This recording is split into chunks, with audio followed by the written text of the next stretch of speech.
Hi, Hi, my name my is name is Malcolm Malcolm. Clemens Young. I'm the Dean of Grace Cathedral in San Francisco, California, and welcome to the online forum. In the 1960s, 3/4 of American children lived in families with two first-time married heterosexual parents. Today, fewer than half do. The conventional family has broken into a multitude of perfect families, including gay families, multi-parent families, adoptive families, foster families, families built through assisted reproduction, single-parent headed families, and child-free families. What does it mean to be an ideal family in America today? And for families learning to deal with their exceptional children, to what extent should parents accept their children for who they are? And to what extent should they help them become their best selves? And this year, when the Cathedral is exploring the theme of healing, we want to ask how we make peace with difference in the most fundamental of relationships. My guest tonight, Andrew Solomon, has written extensively about families, particularly in his books New Family Values and Far from the Tree.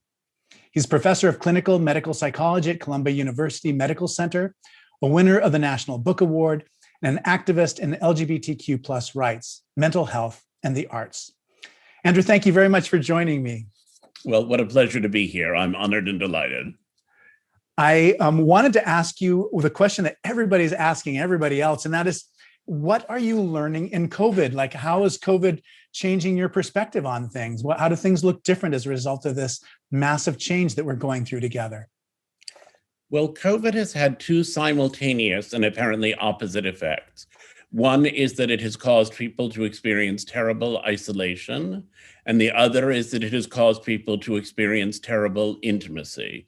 Most people who are going through COVID are cut off from their larger social circle, but they may be locked in, a little less now as vaccines proliferate, but have been for a long time locked in with a small group of people who are usually their family and hopefully are people they love.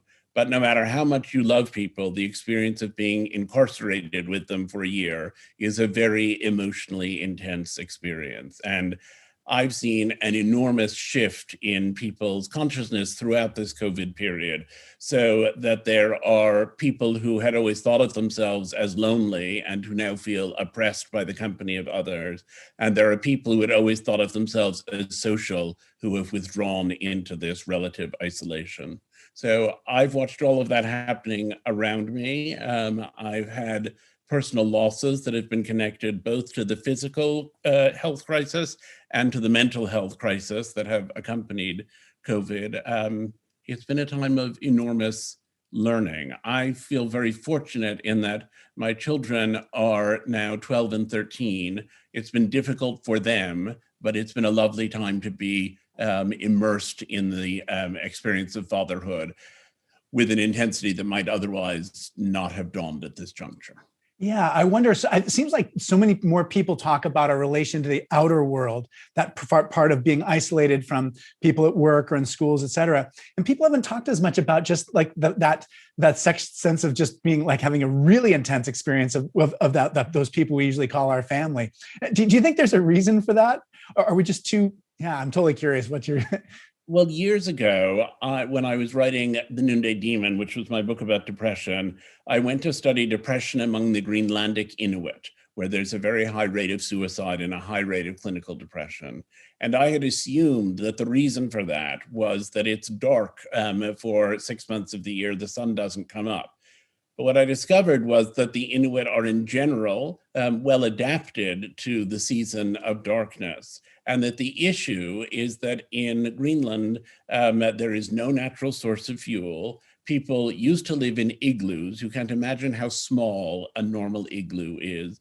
They now live mostly in Danish prefab housing.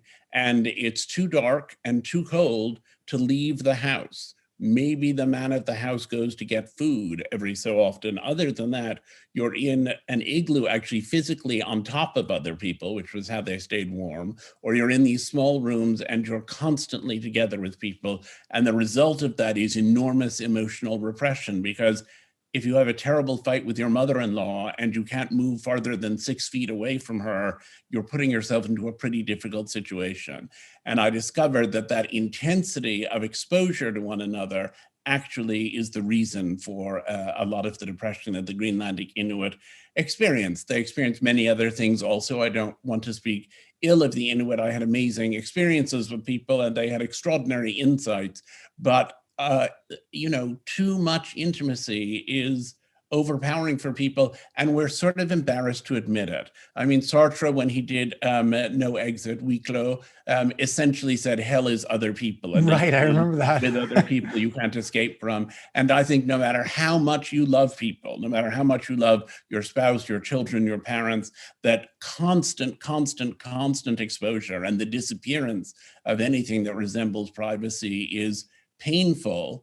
But it's okay to say it's painful for me to be alone. We as a society think ill of aloneness and think of aloneness as a sad condition. And it's embarrassing to say being with these people whom I essentially love very much actually has been very uncomfortable for me. That runs against the social norms of our time, and people are ashamed of themselves for having those feelings, and the shame only compounds the feelings and makes it harder and worse. I completely agree. And there also is a sense of betrayal too when you say, listen, the people who I'm living closely with are driving me crazy. And so it is hard to talk about that. I love that, that there are those two things that are happening, and there's such an asymmetrical experience in terms of how we can talk about them. It's much more socially acceptable to talk about missing everybody at work than it is to talk about how your spouse is making you crazy. I'm glad that you brought up the noonday demon, because I wanted to ask you just about depression. And what do you think are the things about depression that most people don't know, but that they should know? Well, the first thing to know is that depression is unbelievably common. It's much more common than you realize, even in this day when people speak out about it more. I would suggest you try writing a book about depression, and you will find that over the course of a year, every person you have ever met comes to you and says, I've been having this terrible problem, or I'm really worried about my sister, or there's someone at work who I think might not make it, or whatever else it is that they make. So I think people don't recognize how common it is. I think the World Health Organization says it's the most serious illness that afflicts humankind, right? It's the most pervasive, right? The World Health Organization says that it costs more useful hours of human life than any other complaint. But it's in many instances, not all, but in many instances, very treatable. But we don't understand very well which treatments will work for which people. And so you have to be unbelievably patient, and depression robs you of your patience as one of its very symptoms. You have to be unbelievably patient in trying different approaches. Perhaps medications, you may go through many of them, perhaps some kind of talk therapy, perhaps an alternative treatment of some kind. The thing that people lose when they're depressed is any sense of hope. And what you need to do when you're depressed is to remember that hope is not just a fiction. It isn't just a funny little thing that we've come up with to make ourselves feel better, that hope is real, and that many people either are able to live lives in which their depression is well controlled, or are able to find great meaning in their lives, at least in the interstices between their depressive episodes. Yeah, that's such an important message to get out to people. I remember I think it was in 2012, 2013, when a very dear friend of mine, Eric Twan, gave me You're Far from the Tree book. And it was just like, I think it's one of the most important books I've read in the last 10 years. I immediately, and I felt badly for the poor church that I was serving, because every week it would be another story from the tree. And by the way, I preached pretty much about you entirely yesterday. Oh, I'm so honored. So there's probably, and I know I'm not the only one. There's going to be a lot of sermons out there. You should just Google your name with sermon in it sometime. But I love the categories of the chapters: schizophrenia, deaf, autism, rape. All of the chapters are so powerful. And I wonder if there were category. I mean, in the beginning of your most recent book, the new family values book, you talk about how that book is a book about extraordinary people who are in ordinary families, and the new family values is about extraordinary families with ordinary people. But how did you decide what chapters to include in Far from the Tree? And like what got left out? Like what didn't fit into that schema? Well, I mean, there was a list of hundreds of possible chapters that I considered, and there were dozens that I considered seriously, and then there were 10 categories that I went with. The book, as many people will know, I trust from your sermons, was about how families deal with having children who weren't what they had in mind when they set out to have children. The chapter that was in some ways the most shocking one for me was the one about families of people who commit crimes, having assumed always that people committed crimes because they came from unsupportive, unloving, traumatic backgrounds. I discovered that many of them came from backgrounds in which they had been well loved and cherished and had nonetheless turned to lives of extreme destructiveness. So I was interested in that dynamic. But what did I leave out? I mean, one of the things I left out actually was how parents of great faith deal with having atheist children, or indeed how atheist parents deal with having children who move toward evangelical Christianity or other apparently extreme versions of religiosity, and how that's undertaken. I thought about writing about people with various kinds of gigantism. I thought about writing about blindness. I thought about actually writing, just because I thought it would have made a pleasant break in the middle of it, about ordinary looking parents whose children become supermodels and how those relationships unfold. But the reality is that all families, all parents imagine their children before their children are born. It's one of the primary activities that occurs during a pregnancy. You think what your child will be like, and nobody's child ever comes out the way that he or she was imagined ahead of time. And so, because there's no such thing as reproduction, because so that process of figuring out, how do I go about being a good parent to this child who isn't the child I had imagined? How do I do that? It's a major challenge, and that really I found could apply, as I say, it applies to everyone. It's interesting that you mentioned the crime chapter, because that was definitely the chapter I remember preaching about the most. But when people come up to you and talk to you about the book, what chapters do they talk about? What do they say to you in terms of what they learned or what they have to add, or which sections did they focus on? They focus on the chapter that pertains most closely to their own experience. That's interesting. So people will come up and will say, my grandmother was deaf and therefore da da da da da.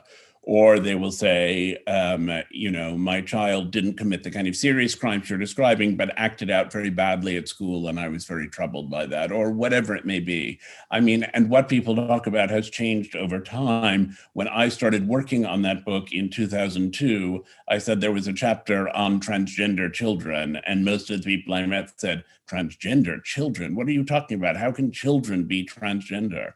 And now it's difficult to find a glossy magazine that isn't currently featuring transgender children on its cover. It's sort of all over the place. So as the discourse shifts around these various topics, people come to one or another element of them. My idea was that the first half of the book were really conditions that were physical. I mean, autism, you could argue all kinds of things, but it has been classified fairly obviously as an illness, and it appears to fit a lot of the models that exist of disease. And the attempt to break down the notion that it is a disease is very vigorous, but is going against a tradition. And then in the second part of the book, to look at families bringing up children of rape, and to look at families of people who committed crimes, and to look at families of people who were transgender, and to try to understand, in looking at those kinds of families, how the difference between yourself and your child may be genetic, may be environmental, or may be social, and may just be what your child does or doesn't choose to do, or what your child does or doesn't value. And I think that for people who actually make it through to those later chapters, those are the ones often that people find most shocking and that they most want to ask about. Yeah, the schizophrenia chapter was very hard for me. I see so many people who are suffering with schizophrenia on the streets every single day, and to think that that deinstitutionalization, that we make these social choices that leave people in just horrible places was really heartbreaking. And going back over it again, that was what really stuck with me this time too. It's funny because reading the Far From the Tree and then listening to the audiobook of the new Family Values, it really gave me a new appreciation for you as an interviewer yourself. Because I can see you at work in that new family values. And I wonder if you have any advice. I mean, we're about to go back to being together again. And I really do believe that every person that I encounter has something that's valuable and worthwhile. If I can just get the right question or express the right, and I wonder if you have any advice, just how did you learn to do interviews, and what advice do you have for ordinary people who are just trying to keep the conversation going and move to a deeper place? When I was growing up, my mother always used to say to me, never forget that a good listener is more interesting than a good talker. So I'm talking today, you're interviewing me, but I think the idea of trying to be a good listener was instilled in me from an early age. And what I found over time is that most people really want to talk about themselves and their experiences and their stories, but are afraid to do so. They're afraid of judgment.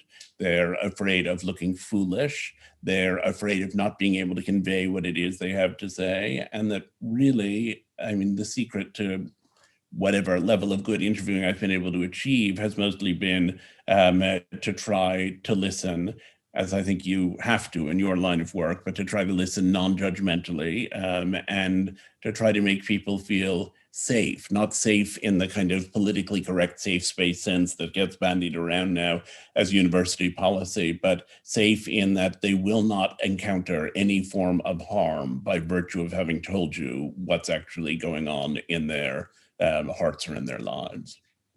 That is so well communicated in New Family Values, by the way. I mean, everywhere in that, there's this sense of, I'm curious about what it is that you have here, and I love you no matter what. How did it become an audiobook instead of a written book? Because that definitely got me out of my shell. Right? I had to basically have headphones and walking around the house all the time instead of being able to curl up in my corner reading my book in the normal way.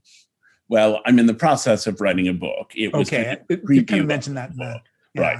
And so I had begun to think about the book that I wanted to write, and I was feeling overwhelmed by it, as I often feel overwhelmed by my own projects before they're realized. And I was approached by the people at Audible, and they said, we'd love you to make an audiobook about depression. And I said, I've said what I have to say about depression. I don't mind updating it a bit, but I don't want to do a whole audiobook about depression.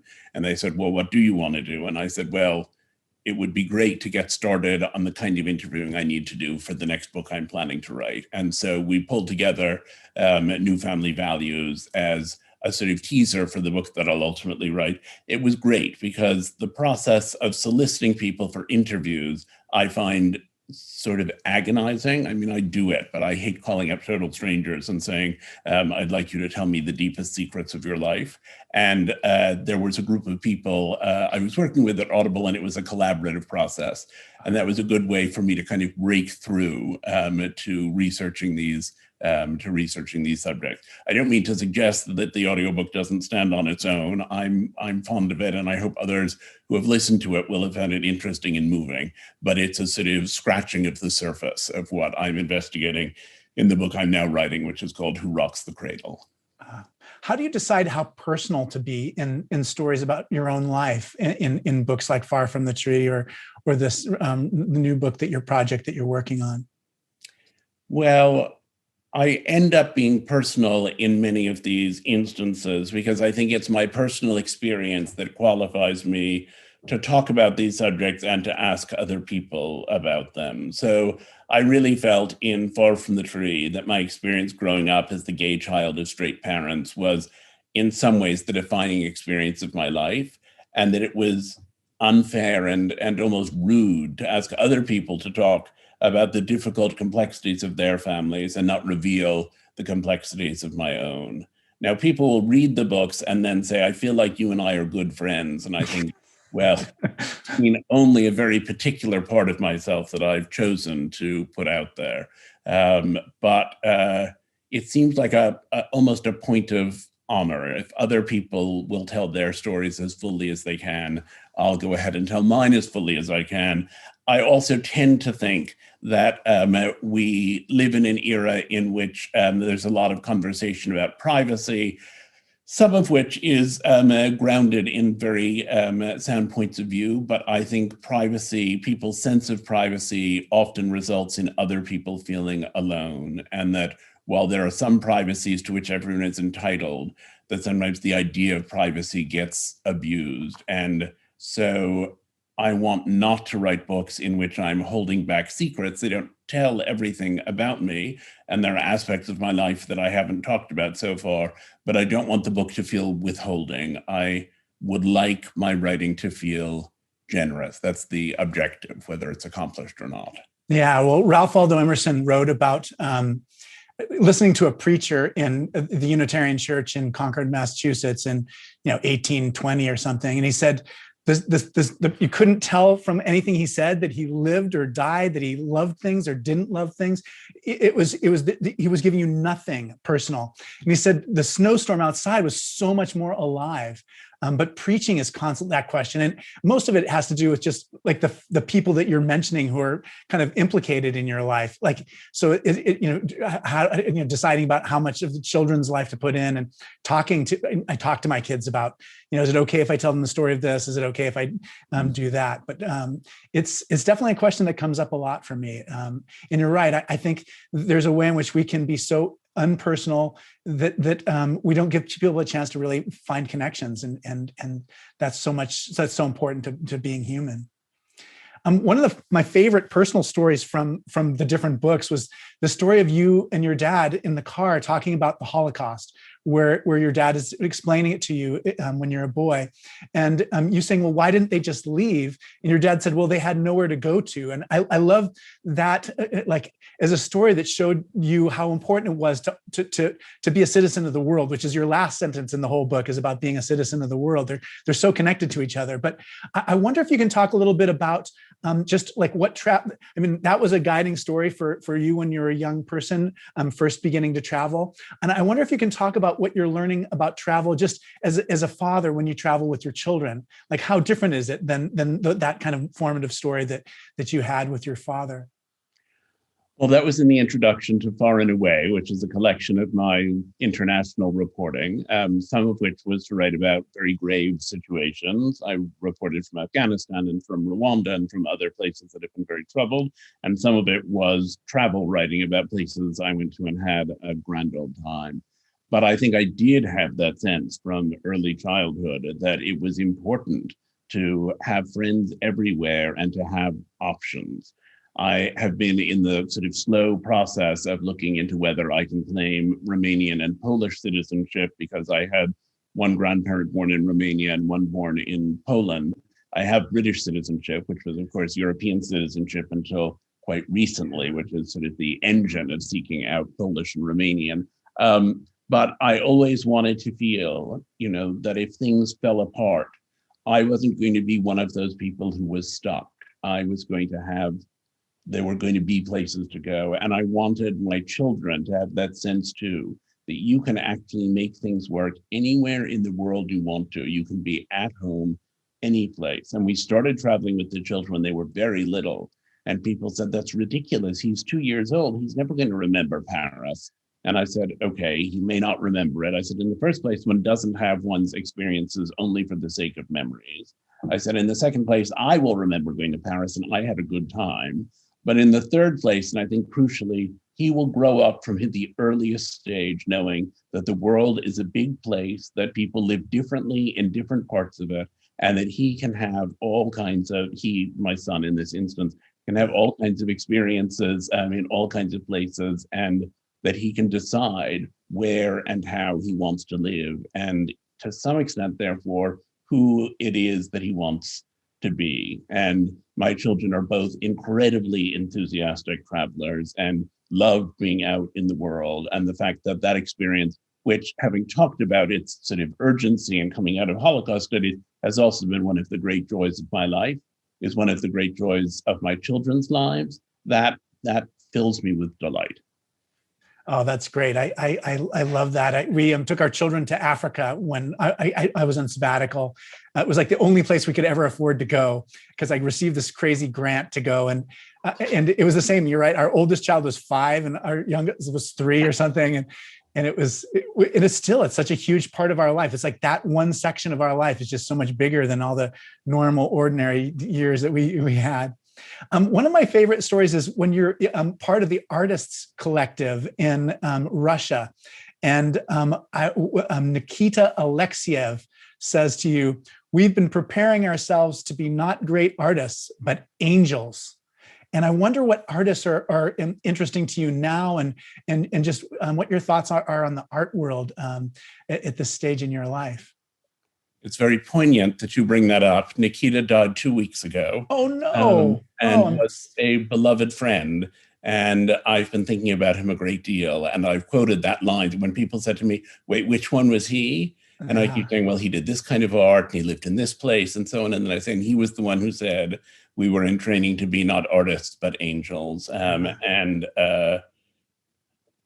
Yeah, it was very powerful. When I started writing about artists in Russia, which was when I was in my early 20s, it happened through odd happenstance. I was writing the arts column for a glossy magazine in London, and Sotheby's was having a sale of contemporary Soviet art, and the magazine agreed to send me there. And I met these artists, and my life was really deeply and profoundly changed by them, and changed by them on a permanent basis. And at the time, the assumption was that art that was made outside of the Western mainstream either looked like what was being made here, in which case it was derivative, or it looked different from what was being made here, in which case it was provincial. There was sort of no tolerance for the idea that there might actually be really interesting things going on elsewhere. And I wrote about artists in Russia, and I wrote about artists in China. And now, of course, the art world has globalized dramatically, and most of the most famous artists in the world these days seem to come from China, but they didn't then. And what I was struck by in meeting those artists, and what Nikita was referring to and saying we were in training to be angels, is that they felt that they had a moral responsibility to keep the idea of truth alive in societies that they perceived as trying to destroy truth itself. And it was a great calling for them. And so, unlike most of the artists who were effectively quite cynical working in Western contexts at the time, or who were just overtly commercial, these artists really believed that if they kept truth alive, they would be able to shout it from the rooftops when the time finally came when it was possible to do so. Now, years later, those artists themselves have become somewhat more cynical. The governments that they resisted have in some instances fallen or have been transformed, and they're all sort of wedged into a commercial gallery-based system. But I still think that art with a moral purpose is the art that is most interesting to me. And I think there are people making it 2 blocks away from my house in New York right now, and 2 blocks away from where you are sitting in San Francisco, and also in all of these parts of the developing world. And that sometimes the moral intention is more interesting than the visual product. Yeah, we have an artist in residence program at Grace Cathedral, and it's so inspiring because it is art with a moral purpose, and we're so fortunate that people gravitate to places like cathedrals who have that calling. It's a vocation. One of the last at the afterword of Far and Away, you write a lot about Donald Trump and just about what those 4 years were like. And I wonder if you've changed your mind about any of it, first of all, and then second of all, like, how did you decide to do that? And then maybe as a third question, what are those 4 years going to mean to us? As they begin to recede in the rearview mirror. The stories that I wrote for Far and Away were written during a period of about 25 years. And the original hardback of the book was published during the Obama administration, at a time when its arguments didn't seem particularly radical. But by the time that the paperback was being issued, Donald Trump was the president of the United States, and we were facing the Muslim ban and the sort of general fear of strangers and cruelty toward them, and the hideous campaigns against immigrants and the separation of children at the borders. from a purely commercial standpoint, I wish the whole book had come out in that era, because I think its arguments would have felt urgent to people in a way that they didn't in the Obama years. But I felt I couldn't just see the paperback come out and not comment on the fact that we had moved away from everything that I thought was moral and good and true and right, and that we had moved into a period of terrible ill will. We have living with us still a Libyan refugee, someone I had met when I was in Libya in the early 2000s, reporting on Gaddafi's Libya for The New Yorker, who had come over. We had gone through a very complicated process to get him refugee status, and he came over, and then we were told that he was going to be sent to Nebraska. And I said, okay, he's a gay Muslim refugee, and I think rural Nebraska, may not be quite ready for him. And they said, well, we'll send him to New York only if he lives with you and if you guarantee his financial stability for the first 6 months. And here we are now 5 years later, and he is still living with us and became a beloved part of our household. But it meant that we, all the way through the initial cruelties of the Trump administration, were aware of them not merely as abstractions, but as something very real. And we've ended up having Hassan live with us because he's a wonderful person and part of our household. But we had him come to live with us because we felt we were so lucky in the life that we led as married gay men with children, widely accepted in the society we inhabited, that we had a kind of impetus to extend whatever kindness we could to people who didn't share in that original good fortune. And so we were aware through the Trump years that those people who were being targeted were people like someone who lived with us.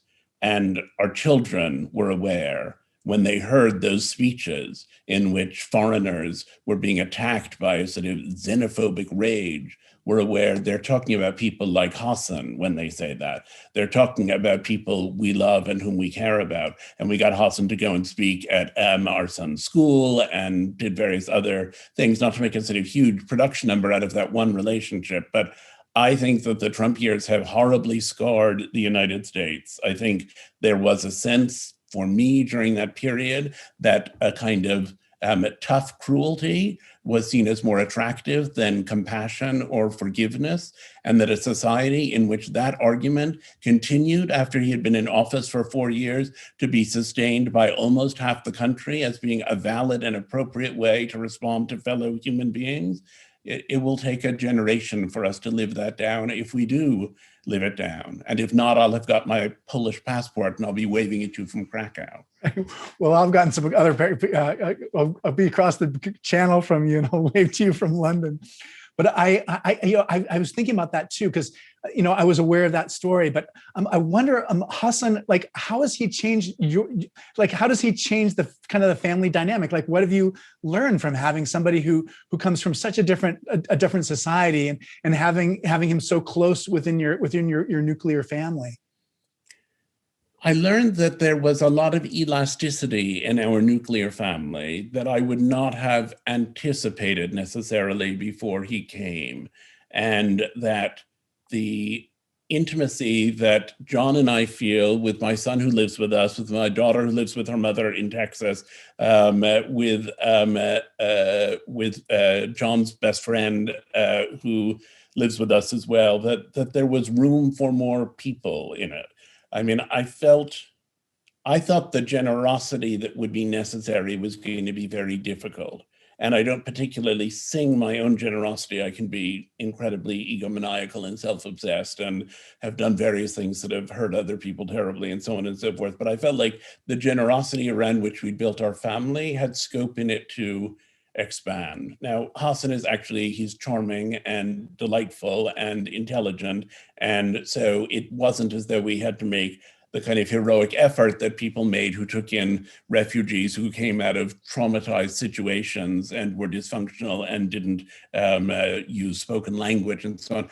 But I felt like it was good to discover that. I grew up in a household in which I think my parents are effectively very generous people, but we led a very conventional life in many, many different ways. And it would never have crossed their minds to bring an extra person in to live with us. And I wasn't conventional, and I had gone through the experience of growing up as a gay person in a relatively homophobic society. And I was determined, really for my children, though ultimately it served me as well, that we grow up in a context of acceptance. And I think I think Hassan's had a pretty happy time being with us, so he tells us at least.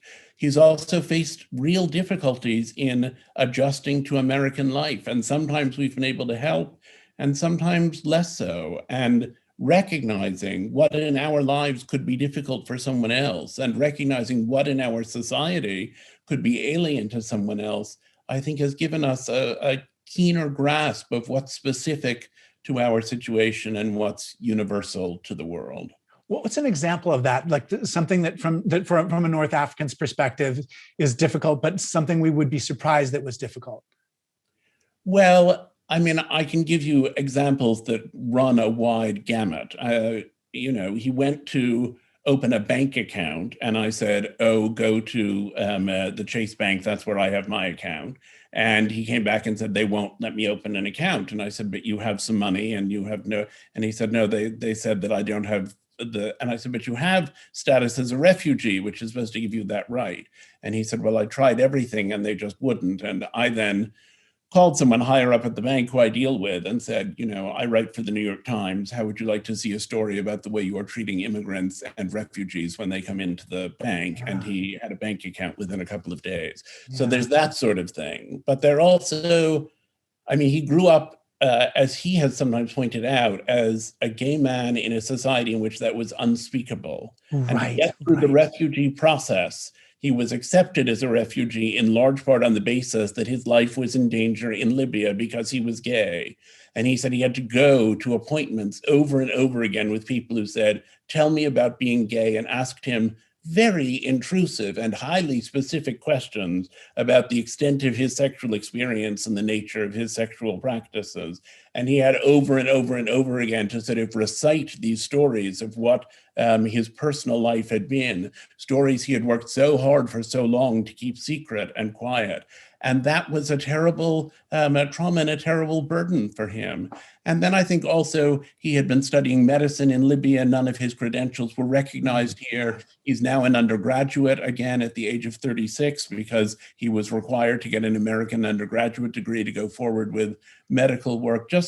There were just thousands of difficulties like that. And most recently, his mother, to whom he had been very, very close, was dying in Libya. And if he had gotten his Libyan passport renewed, that would have negated the refugee process because it would have shown that he was not sufficiently afraid of Libya and that he perfectly well could go and live there. And yet, even though he applied for compassionate allowance, he was not given American travel documents. And so his mother died a few weeks ago, and he was here and she was there, and he never got to see her in the final year of her life when she was suffering from cancer. Now, my mother also died of cancer, and she died when I was a similar age to Haas, and when my mother was a similar age to Hassan's mother. But I was at her bedside and sat with her the evening that she died. And the fact that that was obviously available to me and that it was completely unavailable to him was very sobering. There are difficulties in the world that are very different from the ones that most of us who are secure in our identity and social place don't necessarily have to negotiate. Yeah. One of my favorite things about the new family values is just you do a wonderful job of just kind of summarizing just how far we've come with regard to the new families.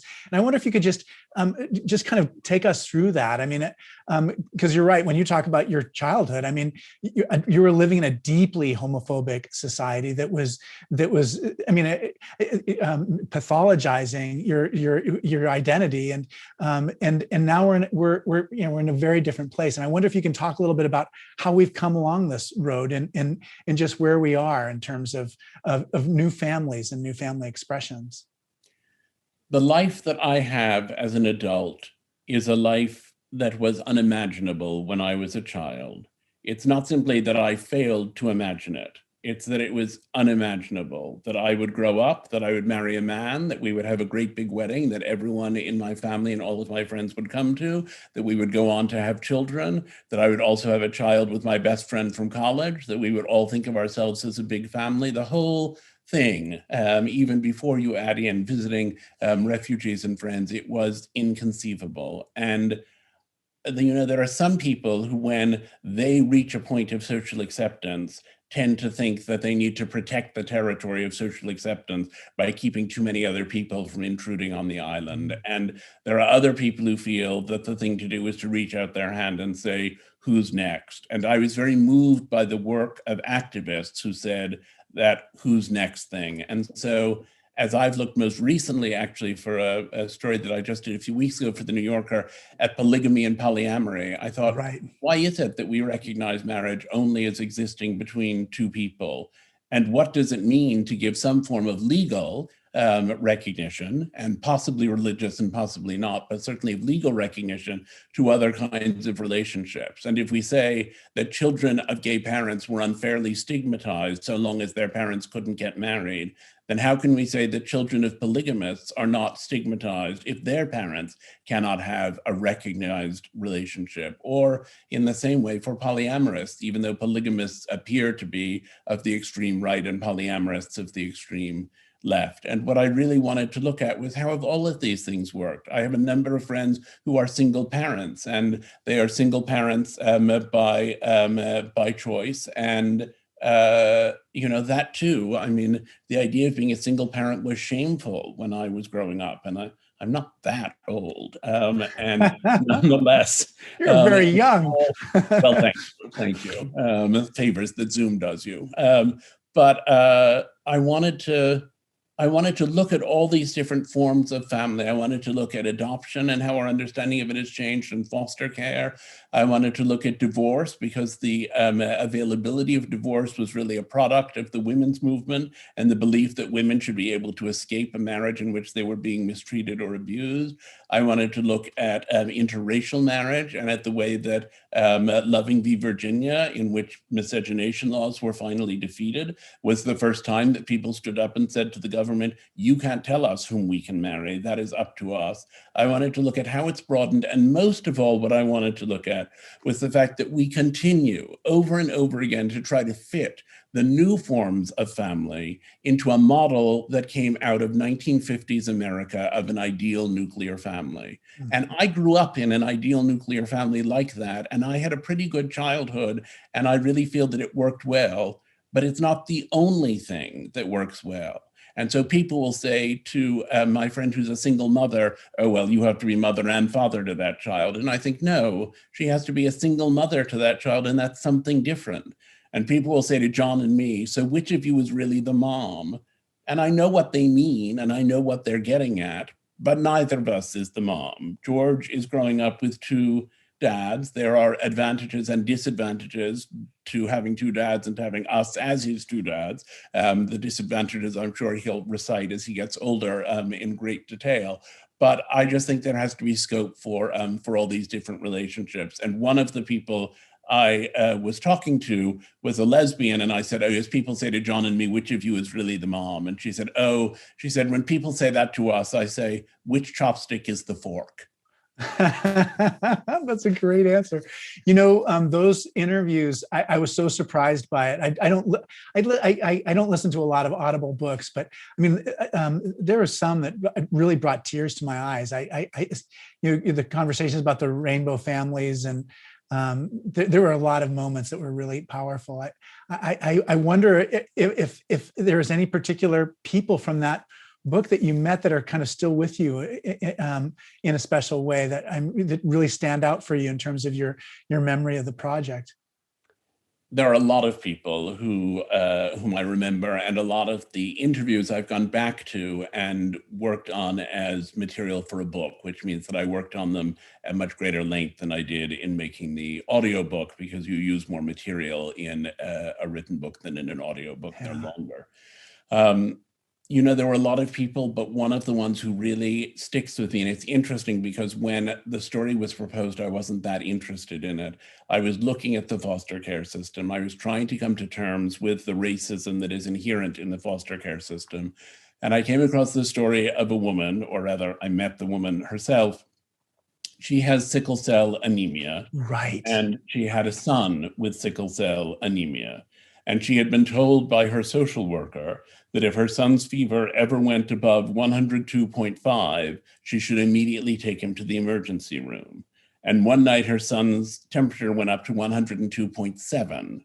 And she gave her son Tylenol, and his fever went straight back down. And she knew, because she herself has sickle cell anemia, that if this were a sickle cell episode, Tylenol would not have brought his fever down. And so she knew that wasn't what he was having, but she wanted to play everything as cautiously as possible. And so the following day, she voluntarily took her son into the doctor, and he said, "What was the fever last night?" And she said, "It went up to 102.7.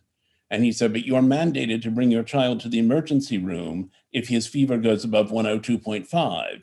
And she explained about the Tylenol and that it was 2 o'clock in the morning. And he said, "But you're not fulfilling the orders that were given to you by your social worker." And she lost her child for an extended period of time, had to give up. She was working 2 jobs to try to support this child, had to give up one of the jobs so she could attend parenting classes that she didn't need.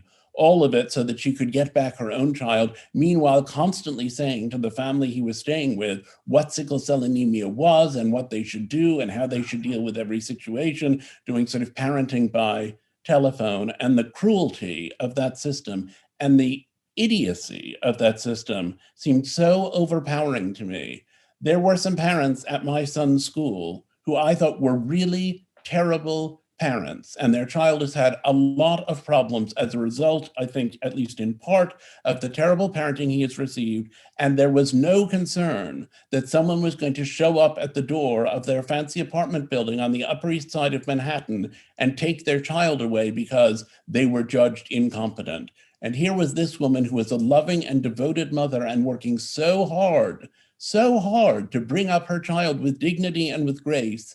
And her child was snatched away from her, leaving a permanent scar on her and a permanent scar on that child, who will never again be able to feel, "It's all okay, mommy will take care of me." He'll know, unless there's a knock on the door and I get taken away again. There were many stories that were arresting and disturbing, but there were few in which the injustice seemed so broad and so ludicrous. I remember that story. One of the saddest things about it to me was just how many days she sat in court and wasn't allowed to say a single thing as everything happened around her, as her future is determined and she's not allowed to even speak.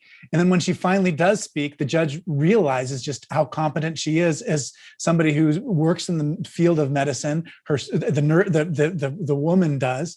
That was a heartbreaking story. I got to say, when I heard it too, it must be hard to take all that pain in, for you as a writer. But, we have this tradition. Hard for you to take it in as a religious leader. So we have this great tradition here for the forum, and it is that we take questions from our audience. They're often very good questions. So here we're going to start going through them. Could you comment on what role adults, apart from parents, can play in the development and nurturing of young people, such as those in faith and school communities? Can you suggest anything adults in these communities can and should think about? Well, I would begin by saying that the final chapter of both New Family Values and the book I'm working on, Who Rocks the Cradle, is about the so-called child-free family, in which I try to look at the ways in which our society privileges parenthood above other choices that people make in their lives. And I believe strongly that while I have loved having children and it's been the joy of my life, mostly, I recognize that it's not what everyone wants to do or what everyone is able to do or what everyone ends up doing, and that it's very important if we're to have a society in which we all benefit from one another's strengths, that we acknowledge the people who don't have children, people who are single, people who are in the Catholic priesthood, people who, for a million different reasons, people who are married and don't have children, that they all have something to offer. And I also think that the idea of the nuclear family, which I talked about before as a 1950s ideal, is quite a modern invention and quite a flawed one, that actually, in order for anyone to grow up and be of sound mind, it's necessary to have many different adults involved, that old Hillary Clinton, it takes a village routine. And so I think certainly that, that your priest or your pastor, that your aunts and uncles, that your godparents, that your teachers, that your doctors, that there are all kinds of people who have a beneficial effect on you, and that different people are helpful in different ways at different stages of a child's life.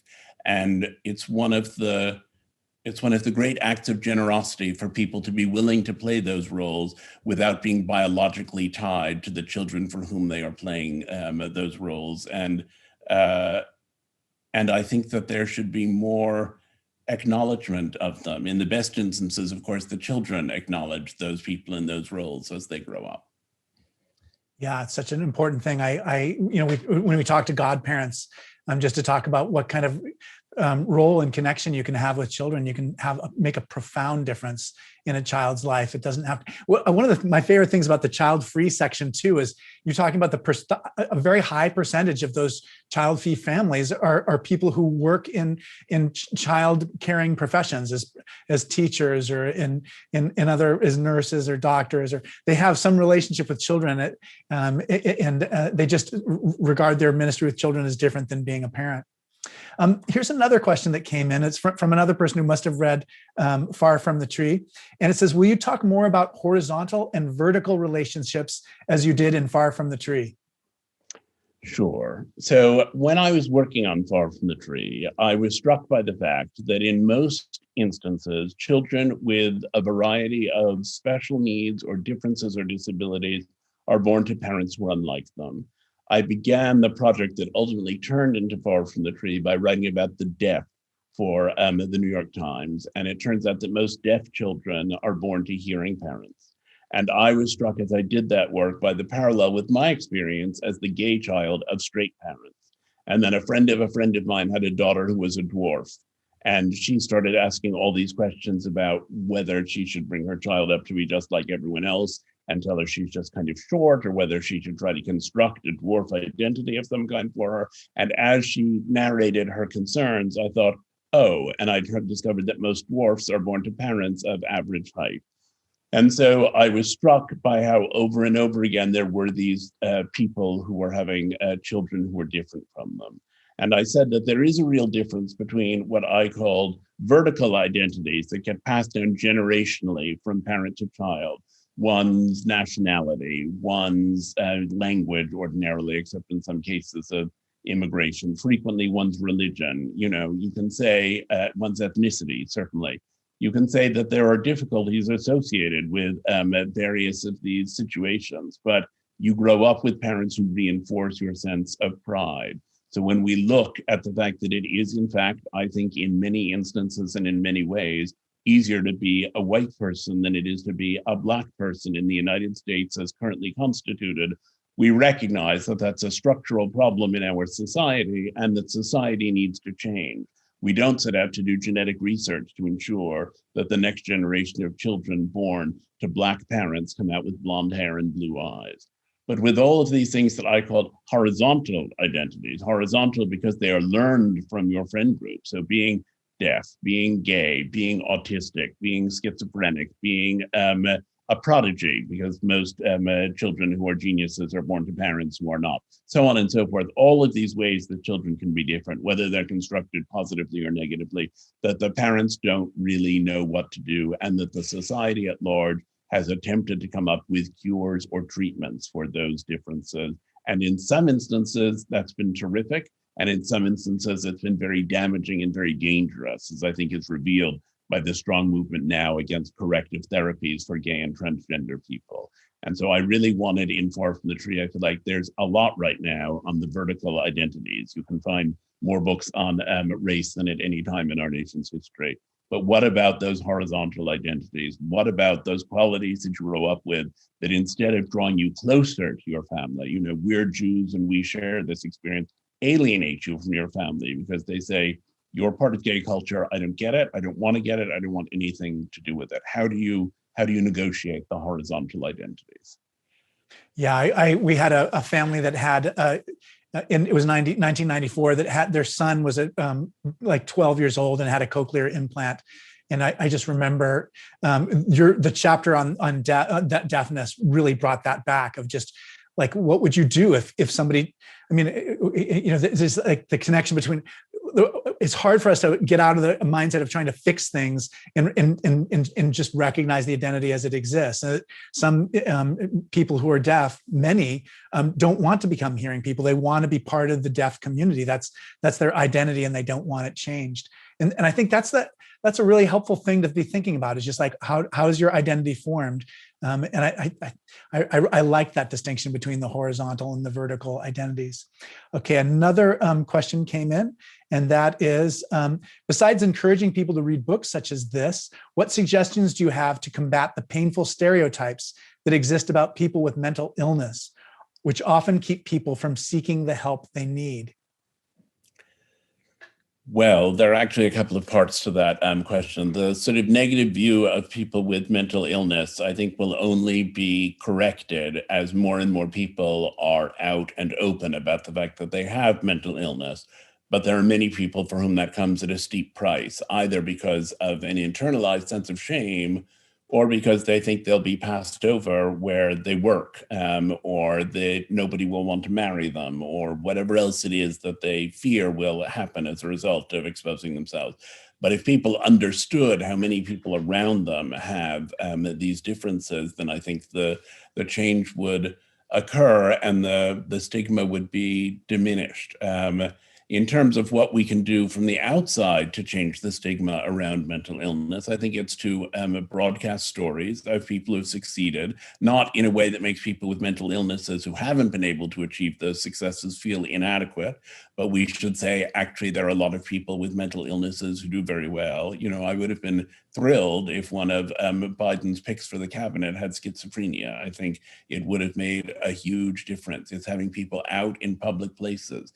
Ellen Sachs, who does have schizophrenia and who is a law professor and has written about her experience, you know, has given hope to untold tens of thousands, hundreds of thousands of people who are dealing with schizophrenia, and she would be well qualified to do anything, I think, within the world of the law. So there's all of that. And there's also, I think, trying to get rid of the negative stereotyping that exists, in which newspapers constantly report, oh, there was an episode of violence, you know, it was a white guy, he probably had schizophrenia. There's a kind of constant attempt to rationalize away the violence that exists in our society by pinning it on people with mental illnesses who, by and large, are not the ones who are causing the violence in our society, but who in any event are certainly not in large numbers likely to commit such acts of violence. And I think media portrayals are terrible. And it was interesting when I was talking to the polygamists who have worked to decriminalize polygamy, and they said we had to have a legal approach and we had to have a public relations approach. And they had constructed a legal approach, which was a very interesting one, but they also got Sister Wives on TV, and they got other shows that were put on TV, and they got books that went out into wider circulation. One of the issues for polygamists was that most people had never met one. And after all of that stuff went out on television, people felt like they sort of understood what it was about. Gee, it would be great if we could do that for mental illness more effectively than we have. And the mental illness for which we've done the best job, and which is now the most destigmatized and the best treated, is depression. And depression is only one of many mental illnesses. It's the one I happen to have, but it's only one of many mental illnesses, and they all deserve that exposure and that justice. Yeah, definitely. You know, I can't believe it. It was just like, we have one more minute left. I'm so disappointed. But because I wanted to ask you, I mean, as I was reading New Family Values, I thought, wow, my calling, may be to just be somebody who supports new families as they emerge. I definitely felt that as I was reading, as I was hearing the book on the Audible books. But I wonder if, as we close out, if you can just tell us just what signs of hope you're seeing these days. What's the encouraging news that's out there that you're experiencing? Well, part of the encouraging news actually has been the shift within religion from a position of pitying and delivering charity to people with certain kinds of disabling conditions through to castigating people who are, for example, gay or transgender, to greater acceptance. And I think that the role of churches, and of your church in particular, I haven't had a chance to talk to you about your work because that wasn't the structure tonight, but of your church in particular, the work of acceptance and the ability to explain to people that they are beloved of God, whatever it is that they are doing or however it is that they are living, I think has been one of the great, wonderful transformations that has taken place over these recent years. Certainly when my husband and I got married, the ceremony was performed by a pastor. There was a blessing from a rabbi to acknowledge my Jewish heritage. We felt very much that we wanted the presence of God in what we were doing. And it would have been unimaginable, I think, a decade or two earlier. And that has been a great sign of hope. And I think the fact that we're having this conversation and that people are watching it from wherever they may be is an indication that these are now acceptable topics. And that gives me enormous hope. Yes, me too. Me too. And I'm so grateful, Andrew, for that you said yes to our invitation. I know it's late there on the East Coast, but we're very, very grateful that you and I've got to thank you just for your ministry, basically of telling people that they're loved, that their lives matter, that their stories are interesting, and that they can be an inspiration to other people. I think it's an amazing ministry, and I'm very grateful that there are people out there that are doing that kind of work like you are. Thank you. Thank you. And I'm very grateful to you. And I'm very grateful to feel that we're all in this together. We are definitely all in this together. Please join me next week when my guest will be Bonnie Sui, author of Why We Swim. We'll be talking about what leads us to water despite its dangers and what that says about being human. We rely on your support for the forum. Gifts of any size make a difference. You can give on gracecathedral.org or by texting THINK to 76278. And again, thanks so much, Andrew Solomon, for being our guest tonight. And we look forward to the new book that the New Family Values becomes when it comes into print. I think I'm going to enjoy the print version so much. But I'm glad I was exposed to the Audible too. Thank you. Thank you very much, and good night, everyone.